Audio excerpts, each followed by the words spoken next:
AITAH for making my husband choose between me and his mistress. I, 21F, and my husband, 20M, have been together for a little over 3 years and have been living with each other for a year and a half. Recently, I found out about an affair he has been having with one of our mutual friends. Let's call the mutual friend Sue. Sue had been friends with him since a few months into our relationships. She would always join us to hang out and play games together and so on. Sue and I became friends quickly, but this is where things take a turn. She started to pull back from wanting to hang out with me, or even both of us together. Sue would claim that she just wanted to hang out with the boys, even though that only included my husband, and how she didn't want to be involved with other girls as it gave her anxiety. Although being bitter about the situation, I understood and gave her the time to hang out with my husband and space away from me. I found out about the affair while my husband was in the shower and left his phone unlocked and in the room with me. She had called him, so I picked up. Without letting me get a word in, she started going off about how he was going to call her when he was in the shower to have sexy time and how she couldn't wait for him to come over to her house tonight. I hung up immediately. I couldn't believe he would do that and thought it was a prank call and left it at that. Until later that night, he had randomly left the house with his computer open. I know I shouldn't have, but I went through their messages as his computer gets his text messages as well. This affair had been going on for about a year, and it's to the point that they are sending lovey quotes back and forth to one another and telling each other they love one another every day. He would also sleep call with her because she was in a bad state of mind very consistently. At first I passed it off as Hun being a good friend, but it eventually made me uncomfortable. He has also been telling her that one day he will convince me to become polyamorous, and so she can come live with us, and we will all be together. I am not poly and have made it very clear to him since the start of the relationship that polyamory was a boundary for me and would never be considered. He has never mentioned anything about him being polyamorous as well during all this time.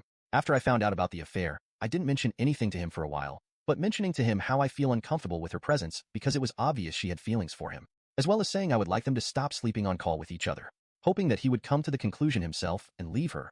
But that didn't happen. It was eating me apart inside, so I finally confronted him about it. He told me he was just being selfish and how he loved both of us. I told him that I had made it clear before we got married that I would never be open to an open relationship or polyamory due to past relationships. He got upset asking how I found out and that I shouldn't be snooping through his stuff. I left the house after that and got a hotel room so I wouldn't be around him while he was so angry. He texted me the next day, asking if we could talk about it all and where we go in the future. After a long talk of why he cheated and what all happened, he told me that he didn't want to lose me and that he would kill himself if he lost me over his mistake. That's when I told him I would not continue to come around to be in his life if he doesn't kick her out of his life. I told him I would be open to fixing things, but would not be able to trust him again with her still in his life. He again got very angry and said I couldn't do this to him, and I was ruining his chances of being happy. Now on to the next story. Story 2. AITAH for ghosting my cheating fiancé? So, I basically did what the title says, but for context. I, 27F, dated my ex-fiancé Jonathan, 29M, for 4 years, and we had been engaged for a couple of months. It was a good relationship, and I truly thought I would spend the rest of my life together, but I guess I was just too naive to see the truth. To keep it short, I found out he had been cheating on me with a mutual friend for a couple of months, and that group of friends in particular was covering up his affair. They were all acting strange. So I went through his phone and I found out they had like a separate group where they even made fun of me for not realizing. I was furious, and my first impulse was to berate them all. However, I ended up deciding to just disappear from their lives. Any confrontation was clearly a waste of time with this people. When he went to work the next day, I packed everything I owned, took all the money I put on our joint account, which was a lot. Since we were paying for our wedding, we were planning a good honeymoon and wanted to buy a house.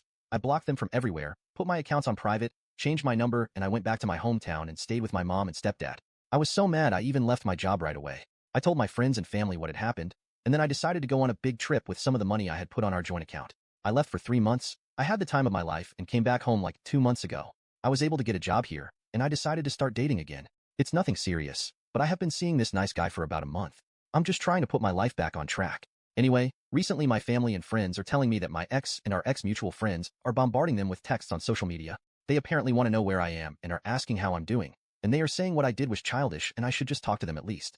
I have no intention of this. For me, it's a closed phase of my life, and I literally did nothing at all. I just left. They will never see my face again or hear from me, and I told my close circle to just block or ignore them.